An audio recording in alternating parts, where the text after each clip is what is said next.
Good morning, everyone. It's Sal, Stretford Post. How you all doing? And welcome to another episode of Breaking Dawn, guys. I hope you're doing well. I hope you're doing fine. Thank you so much for joining me today. Absolute legends, guys. Thank you. Before I start, please don't forget to subscribe to the channel, smash a like on the video, all that sweet stuff. Thank you so much, guys.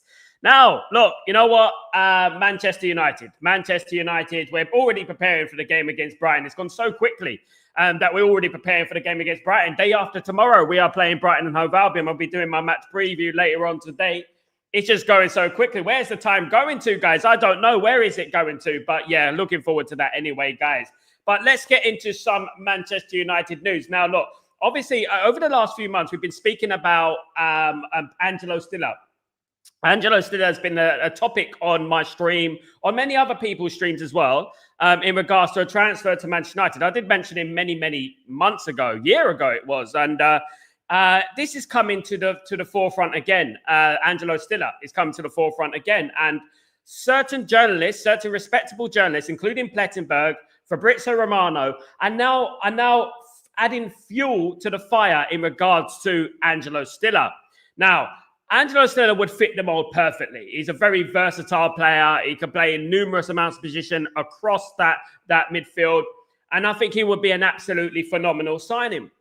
What begs the question is that why didn't Man United do this deal in the summer? Because obviously he would have helped. He would have been a great player to have in the summer. It would have helped us this season, of course. But we're not going to dwell on that.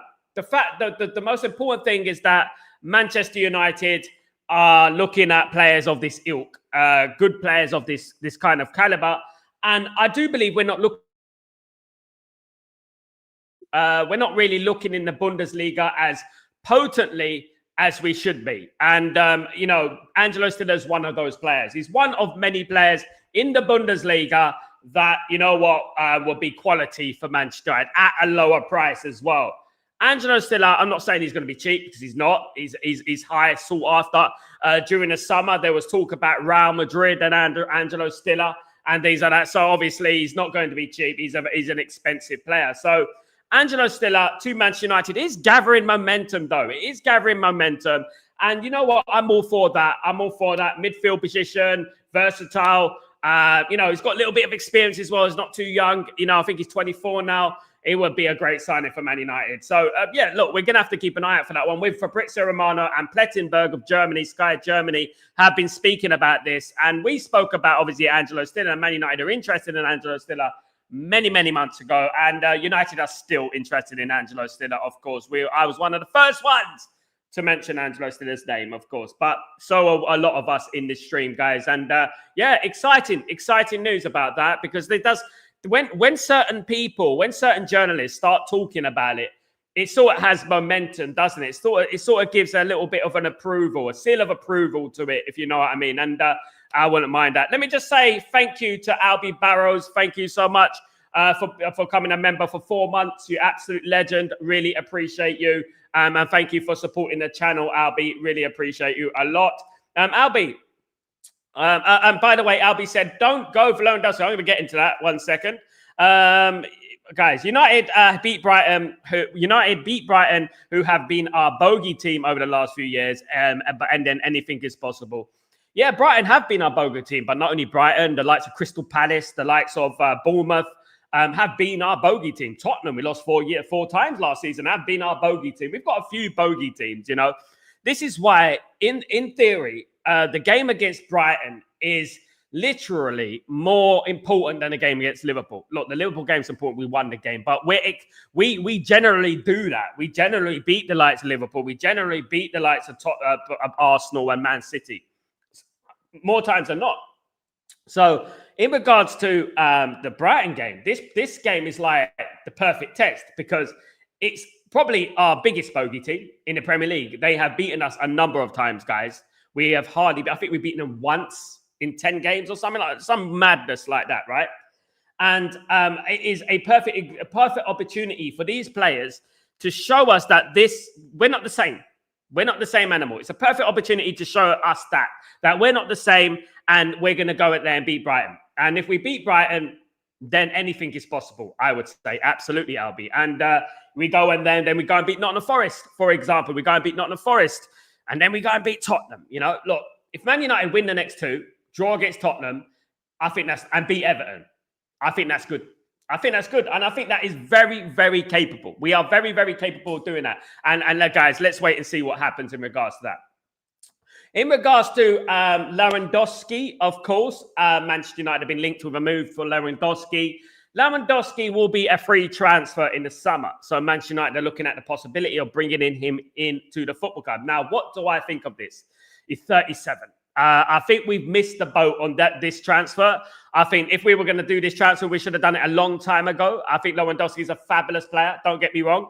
A generational, one of the best strikers in Europe over the last 10 years. But what I would say is that 37, we've moved past that now, the Cavani's and Ibrahimovic sort of times, ain't we?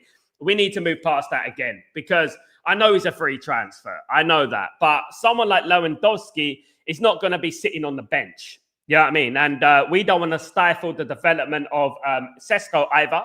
Having Sesko getting game time, getting him used to the surroundings and used to Manchester United is very, very important. Bringing in someone like Lewandowski would actually stifle his development, in my opinion. I'm not saying that we shouldn't buy a striker. I mean, striker is a priority, in my opinion. And this is where I wanna emphasize. Like, I don't mind players for the squad. Right. But I think Man United need to emphasize more on what is important in the team at this present time. And at this present time, it is the midfield.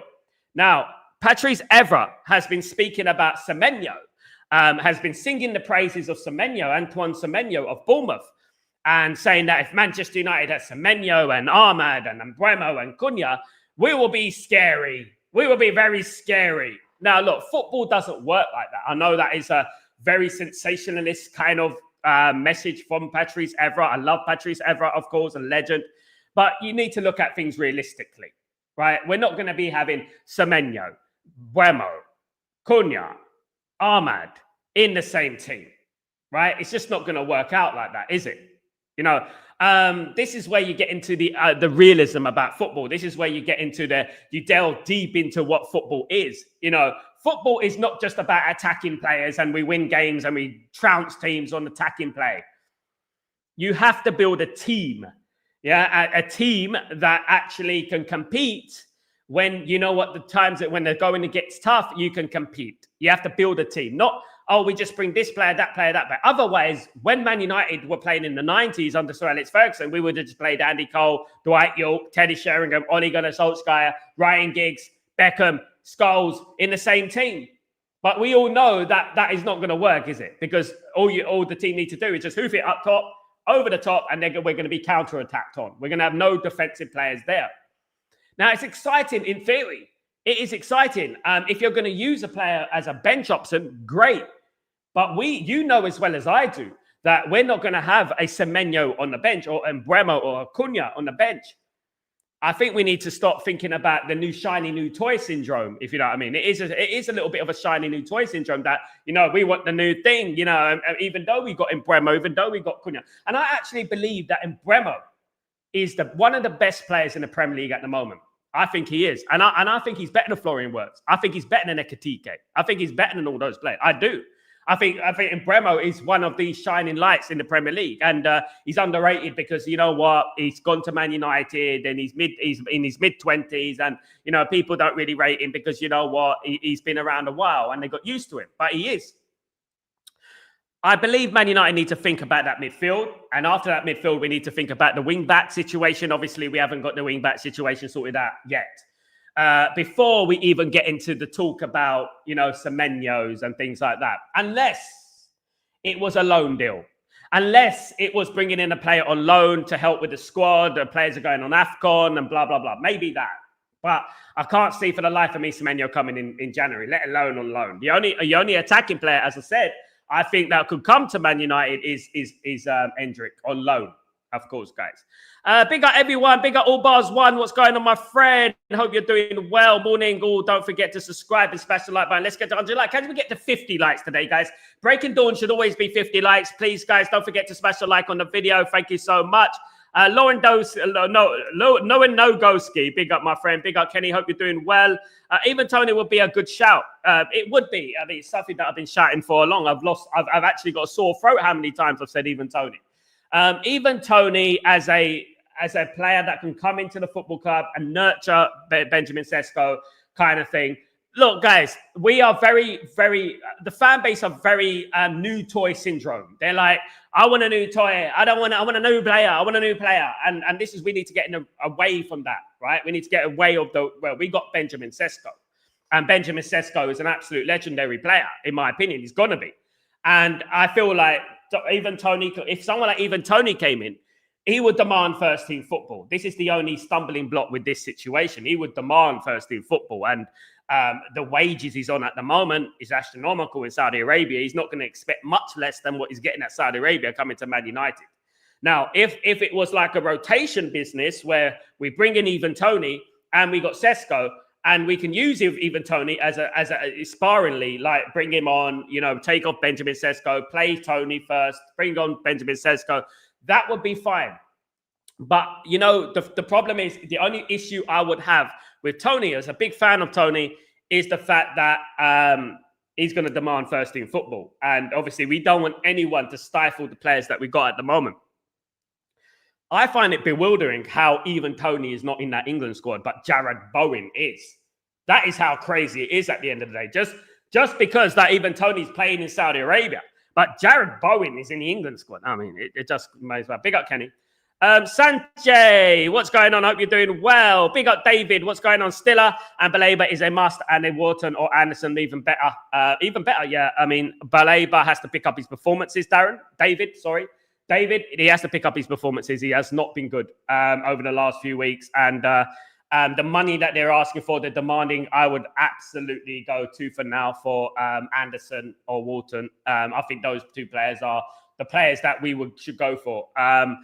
Look, what all that Baleba's doing, all he's contributing to is proving he's another Evan Ferguson. And we know who Evan Ferguson is. He's the guy who played for Brighton & Hove Albion, and people were comparing him to Wayne Rooney after one good season. He has to pick it up. He has to pick it up. If Man United are going to spend big bucks on Baleba, he has to pick it up. Because there is the likes of Anderson and there is the likes of Wharton around that we could possibly get. Not only those two guys, Lamine Camara, Agume.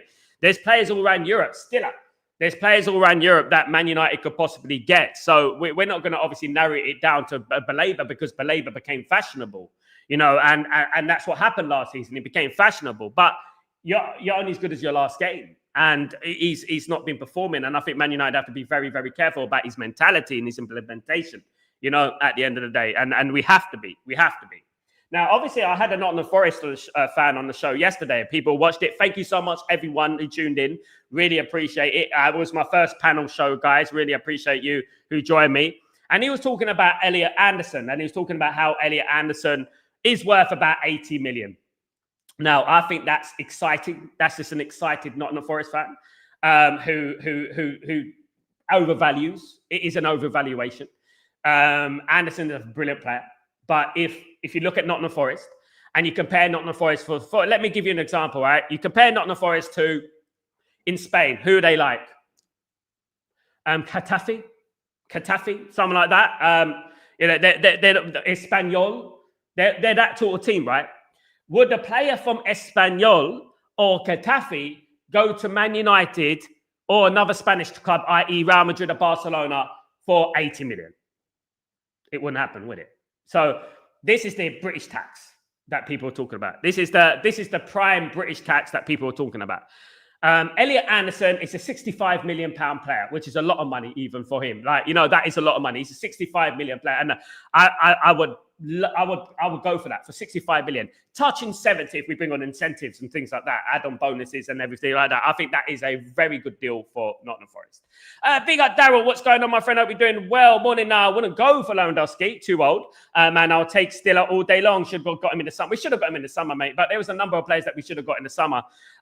Maybe we wouldn't be having this conversation about Carlos Baleba if we signed him in the summer. We obviously wouldn't. But we should have got a midfielder earlier in the summer. Angelo Stella, I spoke about him a number of times on this channel, and I felt like a broken record on talking about the same players that like around. And I did say back then that Man United is still going to have these players on their transfer wish list, and we're going to be speaking about them in January. We're going to be speaking about them next summer as well. The problem is that Man United keep kicking things down the road when they need to fix the problem now. I would love to see Man United, if they actually had a midfield, if they actually fixed that midfield, where we would be in the league. It would give us a lot more better opportunity. Now, I spoke yesterday about Man United are not out of the woods. Of course not. We need to beat Brighton. We need to prove that it's not just a one-off against Liverpool. But he also said that this league is not as great as it used to be. There is an opportunity here for Man United to progress, Man United to climb up that table. We win against Brighton. We beat Nottingham Forest. All of a sudden, you're looking at top 2, top 3. Maybe if the results go our way, you're looking at top 2, top 3. You know, so this is a very, very important message to send to the Man United team, right? That we beat Liverpool, yes, but that's just 3 points. Brighton's 3 points too. Nottingham Forest is 3 points too. And so is Tottenham 3 points too. Everton 3 points as well. You don't get any extra points for beating Liverpool. The great thing about beating Liverpool is the fact that you beat the hardest team away from home probably in the world, right? And that should give you enough confidence. That should be a morale boost to go into these games against Brighton and Everton and all these teams, of course. Now, we've got Tottenham coming up very soon as well. And I've got one eye on that game because we lost to Tottenham 4 times last season, and I never thought in the life of me that I would ever see Man United lose 4 times to Tottenham, let alone in a European final. It was embarrassing. Now, we need to put out the record straight in regards to that. Tottenham, out of all the European teams in the Champions League last night, were the only team that didn't win. The only team. Tottenham are a waste of time in Europe, right? They are a waste of time. They are a waste of resources. They're a waste of electricity. You name it, they are no point Tottenham being in Europe. No point. It's embarrassment. You know, when I'm looking at that Champions League and I'm seeing Carrier Bag, right? And I'm seeing teams of that ilk in the Champions League. I mean, fair play to them. Sparta Prague. I'm looking at it and I think, I just don't think these teams are good. I mean, Frankfurt, my goodness me, crying out loud. Come on. 5-1 at home against Liverpool, a Liverpool side that has been rubbish. That just shows you how far ahead the Premier League is to all these leagues. And this isn't even the best Premier League of all time. This is probably one of the worst Premier Leagues there has been. Right? And we're still better than the rest of Europe. Right, you can add PSG, you can take PSG, you can take Real Madrid and Barcelona around those teams, and that's it. But when you look at the results in Europe this week, you think the Premier League is just head and shoulders above it. Sparta Prague, right? Sparta Prague, Carrier Bag, all these teams there would get relegated in the Premier League. And I'm not saying that to be smug or anything like that. They would get relegated in the Premier League. Probably Frankfurt would get relegated. You know, and this is what we're talking about, the levels.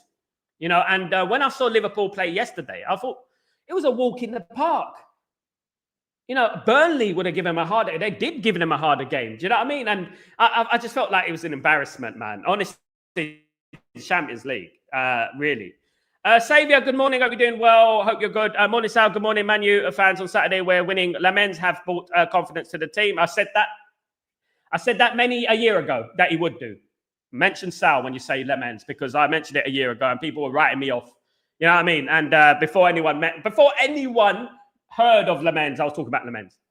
You know, and there we are. I knew he would. I knew he wouldn't let me down. Angelo Stiller is a genius in midfield. Add him and Baleba or Anderson in the midfield. It will be unstoppable. Angelo Stiller and Baleba are too similar. Guys, let me just get you straight. Number 8 and number 6 are 2 different positions, right? Stiller is more of a number forward player, number 8 sort of player that can bring the ball forward. Baleba's the same. You can't play 2 of them. You need an Adam Wharton and a Baleba, or you need an Adam Wharton and you need a Stiller. That is the type of midfield you need, right? That, not Baleba and Stiller, right? Not like that, because we're going to be wide open like a bagel. So you need a defensive number 6, i.e. an Elliot Anderson or a Adam Wharton, and you need a Stiller or a Baleba, something like that. All right, just to let you know. David, Vlahovic would be perfect mentor for Sesko. Not really, David. Not really. He's injury prone and hasn't really set the world alight over the last few years. No way. Kenny, one win in 6 against Brighton. It's madness. It is madness. Absolutely, Kenny. Shout out, morning, Sal. Andrew said there's a good shout to sign. Absolute Ephraim. Yeah. I mean, ain't it funny that people, the journalists are mentioning this now when I was mentioning months ago? It's funny, isn't it? It really is. We should have got 12 years ago. Absolutely. Big up, Mars. Cunha.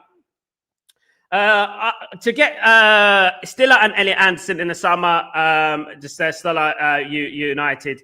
To go get Stiller and Elliot Anderson, that's better. You see that, my friend Cunha. Like, this is what I'm talking about.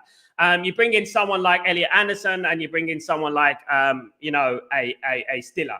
That is what balance is. That's what balance is all about. Now people go, oh, you know what? We can have Semenyo, we can have Ahmad, we can have Mbeumo, we can have Cunha, we can have Baleba, we can have Stiller. We're going to be as open as you know what I mean? I'm not going to say it. Ephraim, Sal, we do not need Semenyo. We have many players on then. Absolutely. Some of the legends are planning to go and buying the team. Don't know about that. Big up. Good morning, Darren. Sal must change the record against Brighton. We will, guys. I'm confident we will. I'm confident we're going to win against Brighton. I'm confident. I got this feeling that I haven't had much of this last year. I know I've always been confident in regards to Man United and stuff like that, but I got this feeling now about Man United that I just feel like, we're going to win the next game and we're going to go on a little bit of run. I don't know how you guys feel. Ephraim, Sal, any news about the takeover? Nothing at the moment, nothing. And anyone who's talking about it is lying. What about Lewandowski or Kane to United? Too old, Mars, too old. Too old. We missed the boat on both of them. Too old. This is what I mean about the shiny new toy syndrome. We got Sesko. We can't stifle Sesko. And this was very important, in my opinion. Dan, big up, Dan. What's going on? Morning, Sal. We need to work from the back now. If Maguire and Dalot leave, they need replacing. Yes. If I'm going to speak about Arsenal, I don't like to speak about Arsenal too much. I'm not a big fan of Arsenal, as people know. But if you're going to speak about Arsenal, the way they've done things, they work from the back and they moved. Obviously, they've worked up to the strikers and stuff like that. I think Man United do need to rebuild the back line. However, Euro, Heaven, De Ligt are 3 very, very good defenders. And I don't think we need first-team defenders. I think we need a squad. So we can't turn our back on Kulungi, Fredrickson. We can't turn our back. Mazraoui as well. We got him there as well. Licha Martinez is still at our football club. It depends what happens with Licha Martinez. If Licha Martinez can stay fit, that'd be absolutely brilliant, isn't it, guys?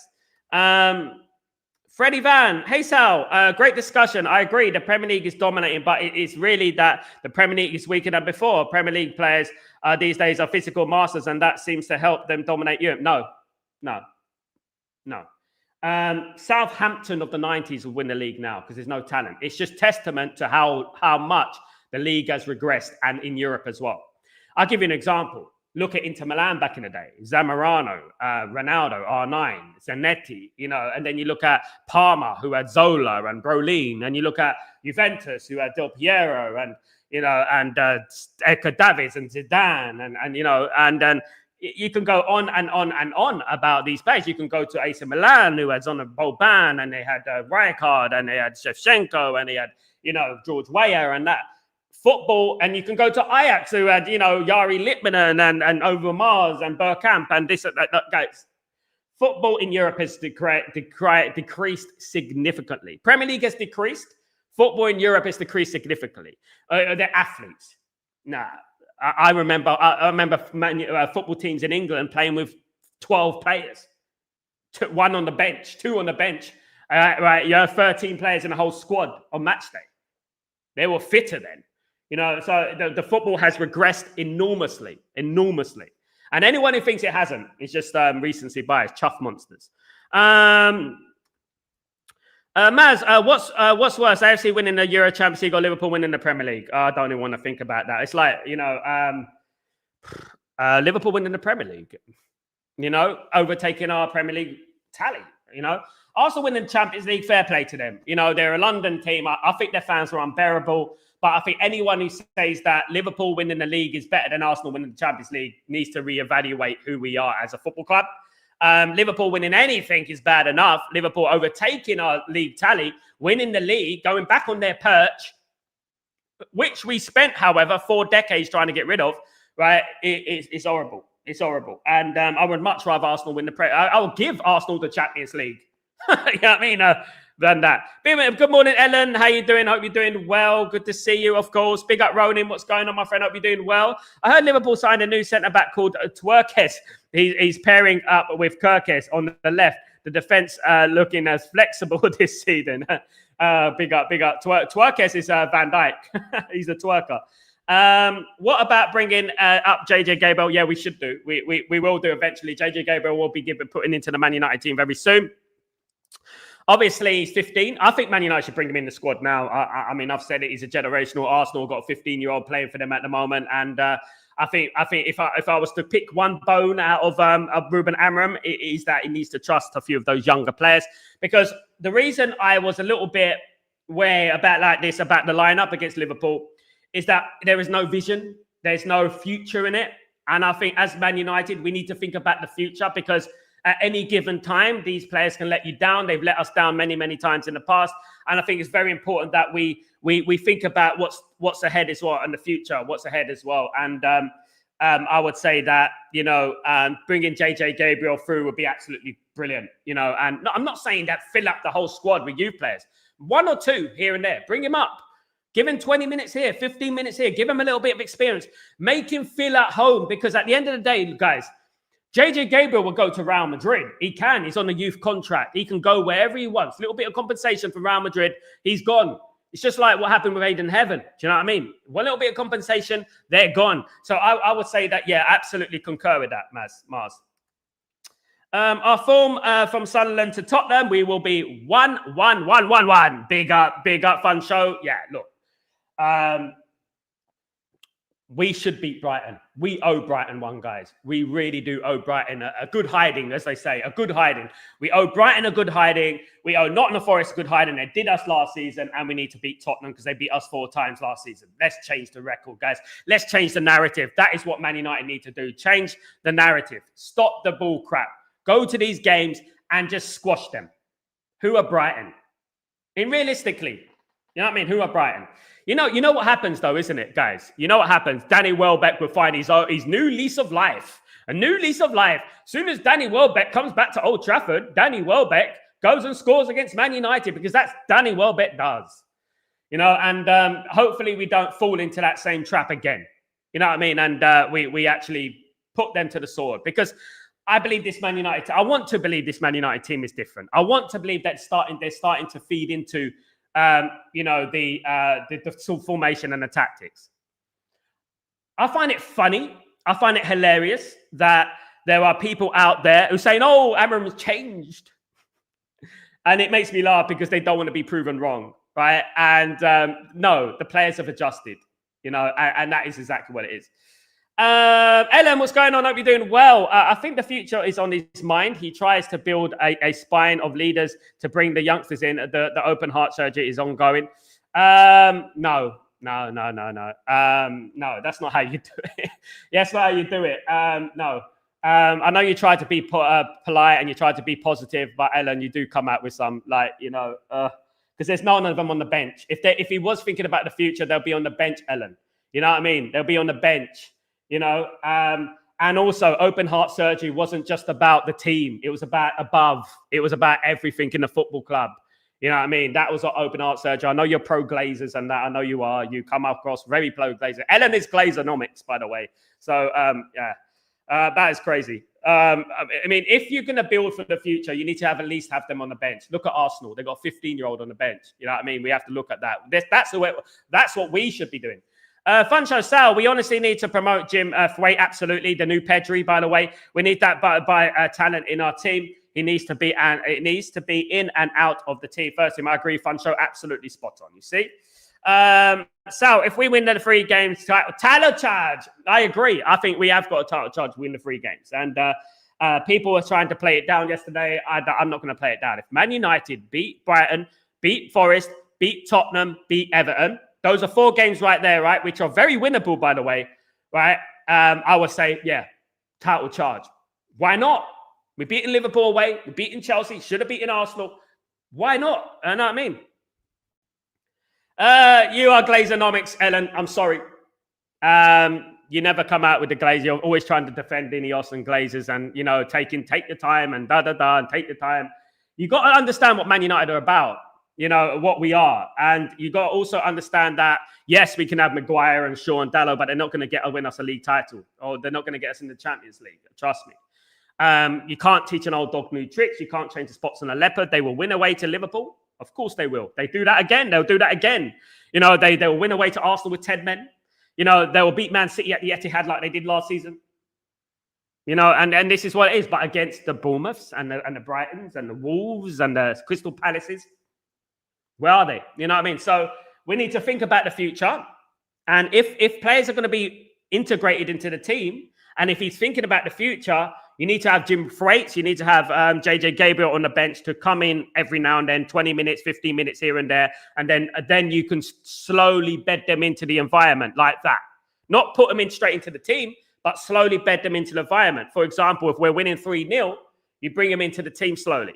I don't see that. I don't see an integration of youth coming through. And that is concerning. It should be, right? Because who we are, right? But obviously, Ruben Amorim's thinking on the lines of safety first, job first. That's what he's thinking of. And it's nothing to do with, oh, he's going to bring in youth soon. Don't worry, and this and that. Because, you know, trying to be smart, which is not working, Ellen. Not this last couple of 24 hours anyway. Do you know what I mean? Good luck, though, with that. Amorim finally showing some tactical flexibility against Liverpool is promising sign. The use of the low block, long balls. And no, it's nothing to do with that. It's just the fact that we got a better goalkeeper in there. There was no tactical flexibility. He's been tactically flexible all the time. We've beaten Arsenal. We've beaten Man City. We've beaten these teams in the past. There's no tactical flexibility. I know that people don't want to admit you're wrong. I know that people don't want to admit that Ruben Amorim got it right and he's always been right. The system has always been right. He made some tactical adjustments. He made no tactical adjustments. He's been kicking it long. Watch the games for a while, but the goalkeeper's not good enough to kick it long. The goalkeeper that we had at Bayern there wasn't good on both feet. Now we got Lamens. He can kick it long. Right? This is the thing. This is the difference. People want to sort of dampen it a little bit. They want to dampen Ruben Amorim a little bit. They want to say, oh, he's changed the tactics. See, that's why I told you if he changed it. No. He's got the same tactics, the same system, the same, everything the same. He said he wouldn't change for the Pope. Right? And that he hasn't changed. It's just that people want to see that he's changed because they've been proven wrong. They will sit there with their sunglasses, pretend they were right, blah. But no, he's not changed. Nothing. There's no tactical adjustments. Right? It's just that is the buzzword for the media because they've been made to look stupid because he won at Anfield. That is all it is. You know, and all those people who are scouting, get him out of my club, Ruben Amorim out. They shouldn't be celebrating. They shouldn't even be talking. You know? Absolutely. Kulo, what's going on? Good morning, Devils. United beating Liverpool is just evidence of Amorim finally making the breakthrough. The rest should be very afraid of when this whole new United is running in full flow. Amorim, yes, there you go. And it's exactly right. And all it was about is players adjusting to the tactics, not Ruben Amorim adjusting. Because I know this was the notion, and Ellen said it yesterday. The players are adjusting to the tactics. You know, that is what Ellen said yesterday, and that is very true. You know, not Ruben Amorim adjusting, because Ruben Amorim's not adjusting. I know that they want to put this into your head that Ruben Amorim is adjusting. Ruben Amorim changing his style. The only reason we're kicking it long is because we got a goalkeeper with 2 bloody feet and not donkey feet. That is it. I don't even think that Bayinde or Nana can kick that long. You know what I mean? And that's the thing. That's why we played it safe. 7 likes away for 50. Thank you, Ephraim. Guys, don't forget to smash a like on 50. Really great show. Great conversation, of course. Title charge is extremely plausible. No Europe and no other competition. Almost complete squad. And no low injuries. We can absolutely do it. You never know, Freddie Van. And I love your positivity, mate. You never know. Football's about winning, isn't it? And winning is addictive, as is losing is addictive, but winning is addictive, you know? And I feel like we win the next few games. Obviously, Brighton is a big test for us because we've lost to Brighton a lot of times over the last 6 games.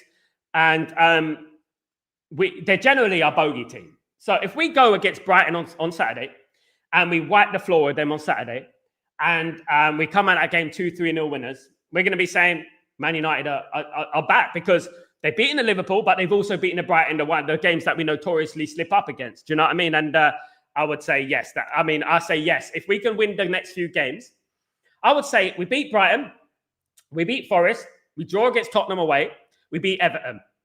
Those 4 games, right? If it goes like that, I think we're in it. I really do. Freddie Van, how scary would it be if we turn to a dark horse team and put a run? Haters will be mad scared. This is what I'm talking about, Freddie Van, because there are a lot of media outlets out there who are talking about, oh, Amram adjusted, Amram done this, Amram kicked it long. No.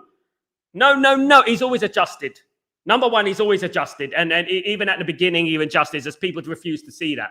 The thing is that a lot of people got embarrassed because you're the guy that they dislike and get him out of my football club. Just absolutely schooled them. Every single one of them, right? Schooled them. He's been transitioning to a 4-4-2. He's transitioned to a 5 at the back. He's transitioned to a 4 in midfield. He's done a 3 at the back. He's done a 4-3-3. He's transitioned. And then when you watch it, right? And when you watch the game, you analyze the game, you see he has done that. But people didn't want to talk about that. He's hit the ball long many times. But people are saying, oh, like, thinking, oh my goodness me, he's won at Anfield. It can't be the system then. What do we do? What do we say? He's talking about kicking it long. That's a new tactic. That's a new tactic. You know what I mean? It's madness.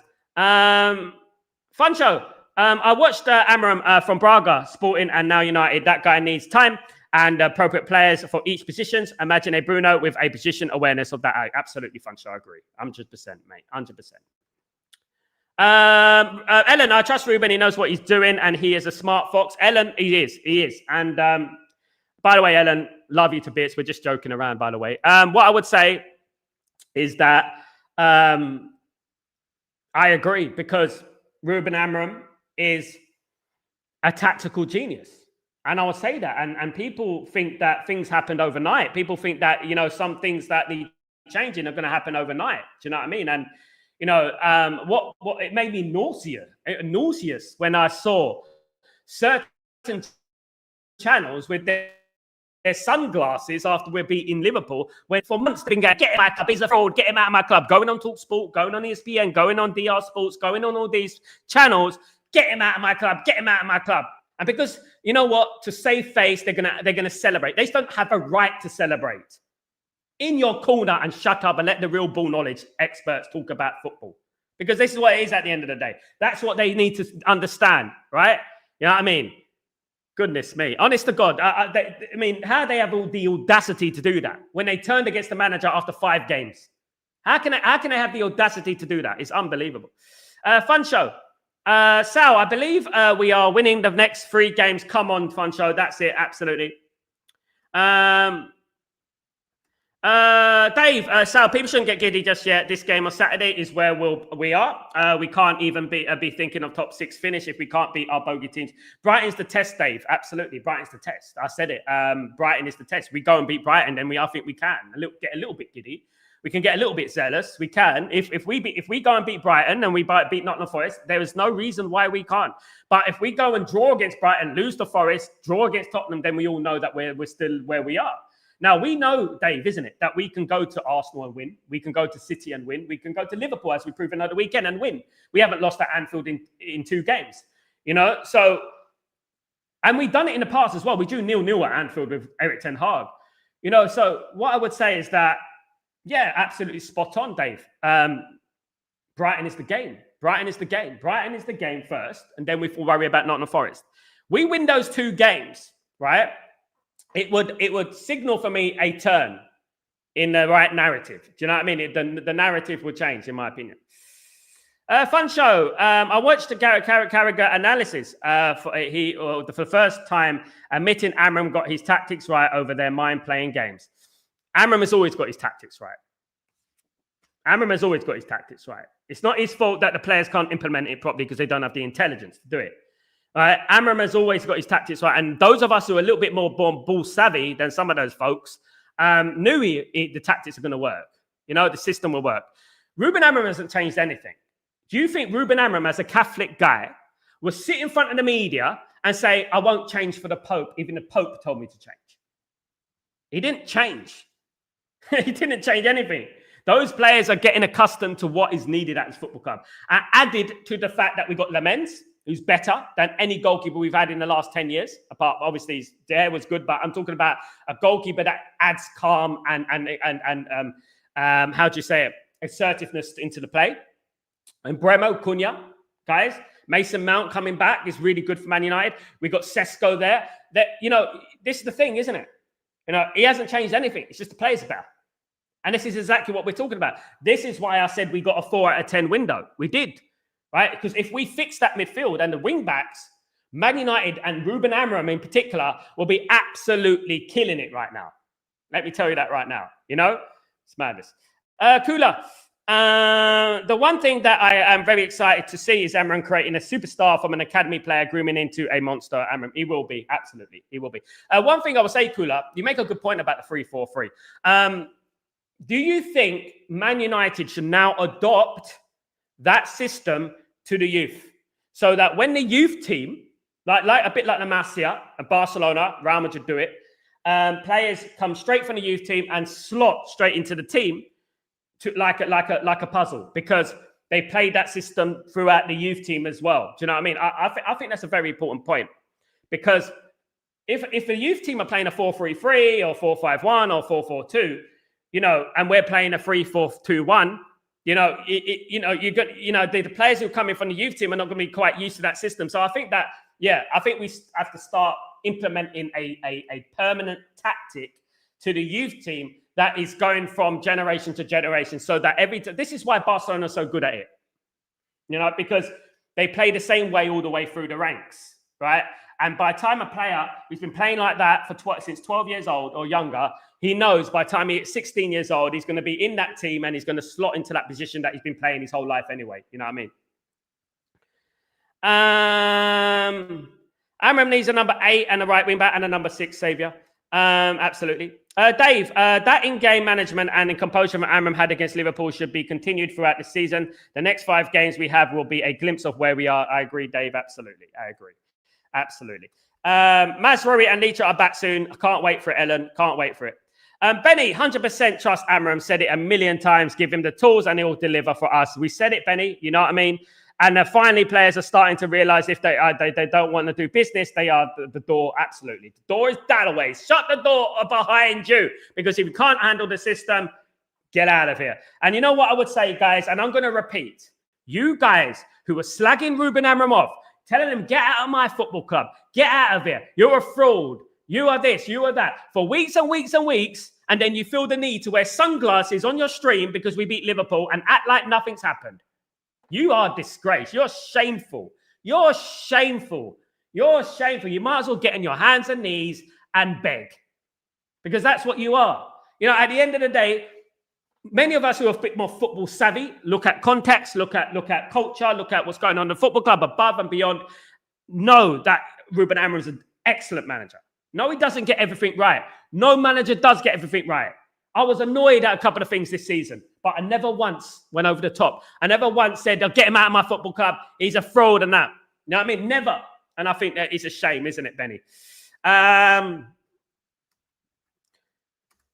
Sal, can't we pay a token for Crystal Palace, Gui, and let him stay until the end of the season and move to United in the summer? That guy is good system, and I'm sure he will move. We got enough defenders, mate. We got 2 generationals. We have to remember that. We got 3 generations. We got Delict, Euro, and Aiden Heaven. Don't forget about that. That's the new toy syndrome.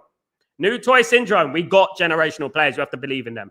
Gui's a fantastic player, but I think we got it. We got good defenders. If we lose Licha Martinez and obviously Maguire goes and that, maybe we need to replace these players. But I don't want to stifle the development of Aiden Heaven, because last season we were talking about Aiden Heaven possibly being a world-class player sooner or later. We were talking about Lenny Yoro. Lenny Yoro is a world-class player. The Real Madrid scouts were sacked for not signing Lenny Yoro, you know? Ephraim. Sal, it will be interesting who will Amram starts the lead at the back. Yeah, I mean, rotation is good. Squad is good, of course. 50 likes. Big up, everyone. Thank you so much for 50 likes, guys. Let's keep it going. Let's keep it going. Let's get to 100 likes by the end of the day, guys. That's what we need to do. Thank you, you absolute legends. Really appreciate you all, of course. Really appreciate you all. Absolutely. Benny, in regards to the youth setup, I thought that would have been done at the start of the season, but that said, he had to deal with the first team first and foremost. Next season, it's sorted. It should be sorted this season, mate. They've got their own manager back there, so they should be able to be. They should be organising it now, to be honest, in my opinion, or a long time ago, last season. Fun show. We all know Licha is far better than Roberto Carlos, but the problem is now that he needs to see what he looks like after the long term out. Absolutely. But we got Aiden Heaven, mate. Morning, Sal. Great chat box yesterday. Enjoyed it. Thank you, Don. Really appreciate it, mate. Guys, if you want me to do more collaborations, you want me to do more panel shows, let me know. Obviously, it depends who tunes in. Obviously, when I do panel shows, I can't read out everyone's comments all the time. It's difficult, but I really appreciate everyone who tuned in yesterday and supported the channel. Really appreciate it. Thank you so much. And big up, Dan. Absolutely. 100% Sal, if we can, the free throw is run properly, is very dangerous. Yeah, Amram has already proven he's somewhat of a guru in the 3-4-3. No scouting and development talent that subs the system is the way to go. Big up, Kula. Big up, of course. Sure, Roberto Carlos. Yeah, my goodness. Has anyone seen Roberto Carlos play? My goodness me. I rewatched one of the so-called Man United watch-along fan channels last night, and the amount of haters and vomit as soon as the lineup was revealed, it got quiet in the pig house after a minute. Look, Ellen, I'm going to be fair on people. In regards to the lineup, I understand why Ruben Amorim picked the lineup. However, we need to think about the future as well, right? He picked a team to beat Liverpool, but I want to see a future, right? I want to see a future. That's very important because these players are no stranger to beating Liverpool. They're no stranger to beating City and Arsenal. So what he needs to do, he needs to bring through some young players who on the bench, and have young players there ready to come on who can gain experience. You know, there's no point having Xerxes and players like that on the bench. If you're never going to play, you might as well sell them. You know, and especially if the World Cup's coming on. My biggest concern about these fan channels is that when the game starts, a lot of them don't want Man United to win. And I've had a few on this channel who have said, I hope we lose so Ruben Amorim gets sacked. I heard them say it on this channel. People coming on this channel saying, I hope they lose. I hope we lose so everyone gets sacked. And that is disgraceful. There's nothing wrong in talking about a team because at the end of the day, Maguire, Shaw, Dalot, Bruno are serial failures. And this is a fact, right? There's no getting away from that. That is the fact. I hope they win a league. I hope they win a Champions League. But right now, if you're going to evaluate their time at Man United, failure. And we have to be honest with that. That's true. And I will call that out. But I will not call that. I will not accept people who have been slagging Ruben Amorim off. Get him out of my football club. Get him out of there. He's a fraud. He's this. He cannot adjust. He's doing this. He's doing that. And then when we win one game against Liverpool away, which is the hardest place to go in Europe, in my opinion, look at Liverpool did against Frankfurt yesterday. And then sitting there wearing sunglasses. You know what I mean? Like nothing has happened. Nothing has happened. Nothing. Oh, no. We will support. We're Man United. Yeah, right, mate. Snowflake fans. You know, snowflake fans. And that's what I'll say. You can criticize the team. Of course you can. That team has no right to get overly praised because they haven't won leagues. And Man United should be challenging for leagues. And I would not accept any lower standards at this football club. You know what I mean? But we have to also be fair. And we have to analyze in a way that is fair. I've sat on other people's channels. I've heard people write us off against Sunderland. And I said, we're going to win. I heard people write us off against Liverpool 100% and was laughed at when I said we're going to win. And we won. You know, and this is what I'm talking about. Not only one, I said 2-1. We're going to win. And this is what I'm talking about. No matter what happens, what the lineup, I will always say Man United can win the game. I will never not support this football club. You know? Big up Benny, big up Kenny, Shabbat Carlos, big up. Amram interview, sometimes I love my players and sometimes I hate my players last season. Yeah, he said that. That is enough to tell you what a struggle it has been to get beaten Liverpool on Sunday, but we are getting there. Kula, the thing is, and he also mentioned another thing last season, is that no one knows, this season, no one knows what's going on behind the scenes as well. We only know what we see. I've heard people, because I know a couple of people at the club, I've heard people say that it's absolute toxic at times. Some of the arguments and the rows and stuff and going on behind the scenes have been astronomical, have been legendary, and we don't see that. This is the thing. We only see what's in the media, what the media feed us and stuff like that. Do you know what I mean? That's it. Big up. Thank you so much, Ephraim. I really appreciate you. Really appreciate you. I might do once a week. I do the panel shows, guys. Yeah. Good morning, Sal. Left wing back is our priority. We need a creative player. We do, Darius. However, I would say don't write off Dorgu just yet. He's only 20 years old. At 20 years old, David Beckham was at Preston North End, right? Not comparing, but I'm just saying, right? He's getting there. He's getting there. We have to be patient with Dorgu. He is a good player. I have seen signs that he's a good player. His delivery is not 100%. Fairs, but at the end of the day, it will be. It will be. Yeah, it will be. For me, I'm a big fan of DiMarco. I think he's brilliant. If we got him from Inter Milan, I think that would be brilliant. I'm a big fan of his, and I think we should bring him in. Thought we should have brought him in when he was at Napoli.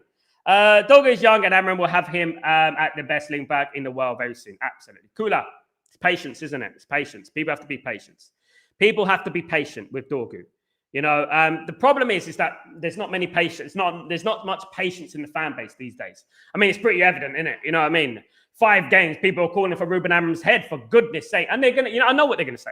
But it wasn't 5 games. It was last season as well. They add last season as well onto it as well, despite the problems that he walked into, the problems at this football club, all the problems that he walked into. You know what I mean? It's ridiculous. Dan. Amram is tactically very good. That's why we wanted him. His choice of player in the positions is what he's learning. It's going to take time, Dan, absolutely. And people don't have no patience. Ellen, Dorgu is a warrior, absolutely. True. If we score 2 goals before half-time against Brighton, we are going to win. We have to score the first. I think the first goal is very important, Kenny. But, one thing that pleased me, guys, one thing that really pleased me above anything else, right, is that when we conceded the goal against Liverpool, we didn't just fold and give up. We didn't just fold and give up. We went on and scored another goal. Where in the past, we would have lost 2-1. You know it, 2 or 3-1. You know it. And I'll give you an example. We were winning against Liverpool last season. Liverpool scored 1, scored the second straight afterwards, 2-1. And then we equalised, but, we conceded 2 quick-fire goals. And that has happened quite a few times at Man United. And that pleased me, that we went up the other end and we scored again and we won the game. That did please me. Benny, simple as this, United should be challenging every season for the league, but years of neglect from the Glazers have left us in that position. People under Amman will be back, but keep word time. Yeah, key word is time and back him, Benny. Back him. Ineos need to back him. A 4 out of 5 out of 10 window is not suffice. It's not going to get you to where you need to go. It needs to be backed properly. I'm talking about a proper rebuild, right? Which they didn't give him in the summer. And he's working with one hand behind his back. I said at the beginning of the season, he's working with he's going into a sword fight with a breadstick. And I think that, he needs to be backed wholeheartedly, 100%. No hesitation. Now, I spoke to, obviously on my show yesterday, on Chatterboxer yesterday, I was speaking to a Chelsea fan, and he said it as it is. When Chelsea want a player, they get him. They get him. They just go and get him. They pay the money, get him. We're very cautious. You know what I mean? And we end up missing out on players. We should have Blaber. We should have Adam Wharton. We have Elliot Anderson. We should have all these players in the club now. At least one in that midfield, you know what I mean? And we only fixed the attack. We bought a goalkeeper, a young goalkeeper, which I think is fantastic. It's going to be our best signing, by the way. And I hope that he is back to the level that he deserves to be backed, in my opinion. I really do hope. Cooler. Ruben and Amram. Ruben Amram. No. Ruben Amram. Absolutely.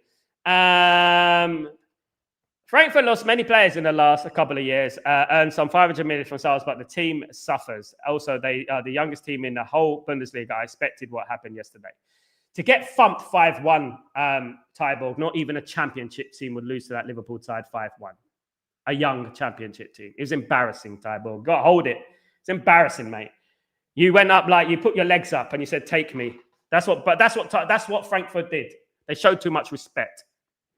You can lose games, and you can lose games in a way where you're difficult to beat, but you lose, right? They just let Liverpool run riot. You look, I would say right now, Frankfurt would get relegated in the Premier League. After that performance, it was disgrace, and they disappointed me yesterday. Right? And they would get relegated. I know they've lost, but they shouldn't sell their best players then, isn't it? They shouldn't be chasing the P. And that's what it is at the end of the day, They got 500 million, reinvest that in the team, reinvest it properly in the team, buy some experienced players, That's nothing to do with Liverpool. That's nothing to do with them. That's nothing to do with any other team. They shouldn't be in the Champions League, mate. You got teams like Man United sitting at home. You know what I mean? You got big teams not in the Champions League, massive teams, proper. And then we got Frankfurt and Karabakh and Sparta Prague and teams like that in the Champions League. It's just a waste of time. I'm sorry. I know that Frankfurt achieved it. They won the Europa League and blah, blah, blah and stuff. They did well. I think Conference League, wasn't it? But they pissed me off like yesterday, Tyburg. Honest to God. They really did. I expected a lot more from them. They're not as bad as you think. And, I think the way they played yesterday, they would lose to bloody Sunderland and Brighton and Burnley easily. You know what I mean? In my opinion. No team in the Premier League is like going to be getting slapped up 5-0 by that Liverpool team. Like that, It is what it is. Sorry, Tyborg. Sorry to be the bearer of that. Amram literally warned about the storm, and you still go out with, you still got fans out there that were for crying 3 weeks in, never understood the second. They're junkies, absolutely what you said, Freddie, there. You're absolutely spot on. They're absolute clowns, mate. And then they got the cheek to sit on their stream with sunglasses. They should be embarrassed with themselves. I'll be real with that. They should be embarrassed with themselves. Dan, the way we are playing right now, no one wants to play us, especially at Old Trafford. Brighton will just try to survive.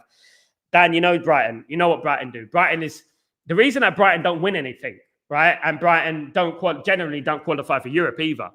The reason is because their whole season is based around playing Man United, is based around beating Man United. That is what they're all based on. You know what I mean? That is what their season is. And we need to be wary of that and ready for that. And I personally think we will win. It's embarrassing. I agree. Tyborg, they let me down, man. I don't like Liverpool, Tyborg. And I didn't want to see Liverpool fans happy yesterday, Tyborg. I wanted 5 in a row. Instead, they got 5 goals. I wanted 5 in a row, but it gave Liverpool a little bit of confidence going into the Premier League, which I didn't want. And, they just rolled over, which I couldn't believe how they lost. I watched the game this morning, and some of I saw goals where players are completely unmarked, no marking, simple things like tap-ins, left, right, center, 2 headers, 3 headers, free. I mean, imagine letting Van Dijk free. Imagine letting Konate free, 3 headers. I couldn't believe it. I was watching it. I was like, come on. If it was a brilliant piece of play, no chance, then I would say, you know what? That's life, innit? But I think they just gave it to them. As I said, they lifted their legs and said, take me. You know what I mean? At the end of the day. And I like Frankfurt,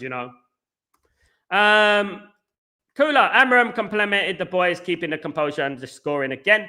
After Liverpool equalised, absolutely. Big up. Bottom 3 would do better than some of these European teams, no lie. I mean, you're looking at Karabakh, Sparta Prague. Is there any point of these teams? I'm not being rude here. They earned their way in the Champions League, but I think it's a travesty that we got massive teams missing out on Champions Leagues. Teams that built the Champions League. Let me give you an example, right? There was an interview, the last Champions League fixtures, there was an interview with Ruben Amram. That interview with Ruben Amram had more viewers than the Champions League. That is what we're talking about here. That is levels here. Do you know what I mean? Of course, you've got to be fair. You've got to have these teams in it. They've got to give everyone an opportunity. But there needs to be levels to this because, I'm talking about League One sides could beat Karabakh. I'm talking about, teams like Ajax. What the hell, man? Oh, my goodness me. Atletico Madrid. Why? And I'm looking at it and I'm thinking, Man United can play on every single one of those teams 10 times over. They wouldn't lose 5-1. You know, it's madness. Even the Frankfurt fans say they shouldn't have been in the Champions League. This is not a Champions League team. The players are 50+ rule they have to sell because there's no billionaire owners around. It's not just that. It's like these teams have never done well in Champions League, mate. Right? They've never.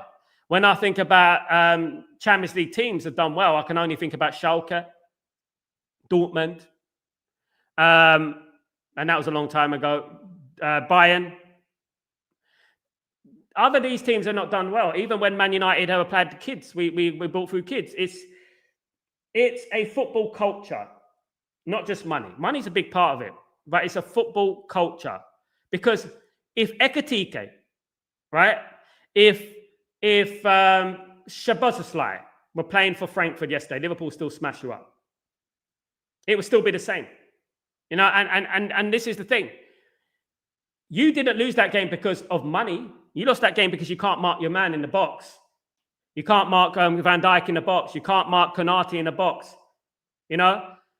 You lost that game because you let Szoboszlai have all the time in the world just to pick his spot in the corner of the goal. That's why you lost the game. Nothing to do with money. Effort. Implementation. Effort. Implementation. You didn't have the effort. And they disappointed me yesterday. Watching the game, it was like an open pre-season friendly. You know, sadly, because I wanted you to win yesterday. I'm annoyed by that, Frankfurt, as you can tell.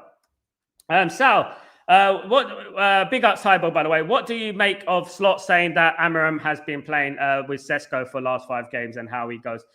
He said we're a long ball team and they had more long balls than Man United. I don't know what he's talking about. He needs to do his research and he needs, Arne Slot just needs to concentrate on his own team. You know what I mean? We beat him. He needs to hold that. We'll beat Brighton 3-1 this weekend. I would love that, my friend. And I believe this will be the turning point. Come on. No, you're not naive, Tyborg.